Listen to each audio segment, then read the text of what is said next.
Hello guys, কেমন আছেন সবাই? আশা করছি সবাই ভালো আছে, কিন্তু আমি ভালো নেই।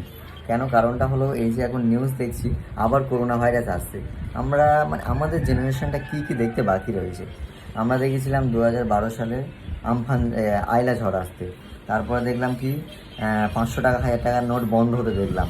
আবার কি দেখলাম 2000 টাকার নোট আসলো নতুন করে, সেটাও বন্ধ হলো। আবার কি হলো, আমফান ঝড় আসবে, সব উড়িয়ে নিয়ে চলে গেল। আবার কি দেখলাম করোনা করোনা ভাইরাস এসে পুরো লকডাউনে পুরো সব নষ্ট করে দিয়ে চলে গেল। আবার দেখছি এখন কি সেদিনকারে রিসেন্টলি কিছুদিন আগে ইন্ডিয়া পাকিস্তান হয়ে গেল। আর কি দেখতে বাকি আছে ভাই? আর কি দেখবো আমরা?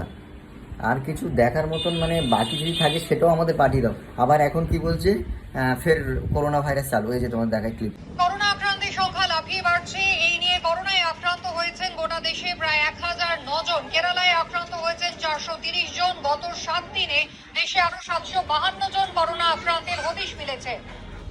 ভাই আমরা কি আর বাঁচবো না? মানে আর কি কি দেখতে বাকি আছে সেটাও আর কি বলবো আর, মানে কি দেখতে বাকি আছে? আরও যদি কিছু বাকি থাকে সেটাও পাঠিয়ে দাও, আমরা সেটাও দেখে নিই। কি বলবো, আর কিছু বলার নেই। ফের আসছে লকডাউনের জন্য থাকো আর টাকা পয়সা জমাও, খাবো দাবো কি, ঠিক আছে? টাকা পয়সা না থাকলে খাবে কি? লকডাউন হলে বন্ধ হয়ে যাবে, যাদের টাকা আছে তারা খাবে, আর আমরা কি করবো? বাল ছিনবো? লাইক করো, ফলো করো, গুড বাই।